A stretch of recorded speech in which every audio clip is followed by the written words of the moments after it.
भारत सरकार ने हाल ही में संसद में यह स्पष्ट कर दिया है कि गाय को राष्ट्रीय पशु घोषित करने की कोई योजना नहीं है।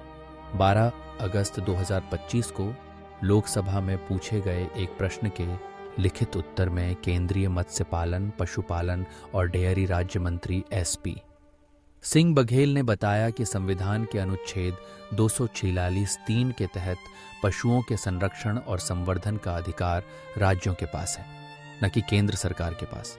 यानी केंद्र सरकार इस विषय पर कानून नहीं बना सकती और न ही उसके पास गाय को राष्ट्रीय पशु घोषित करने की कोई मौजूदा योजना है।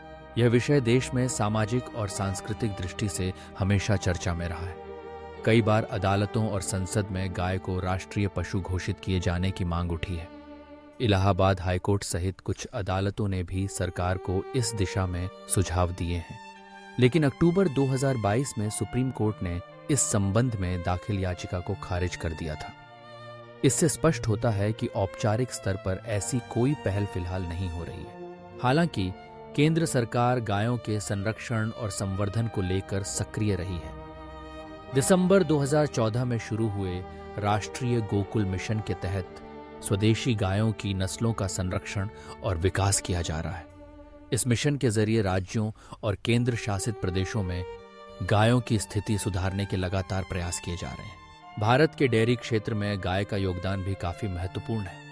2040 में देश में कुल 2.3 की मिलियन टन दूध का उत्पादन हुआ, जिसमें से 3312% दूध गायों से प्राप्त हुआ, जबकि भैंसों का योगदान 43.7% रहा।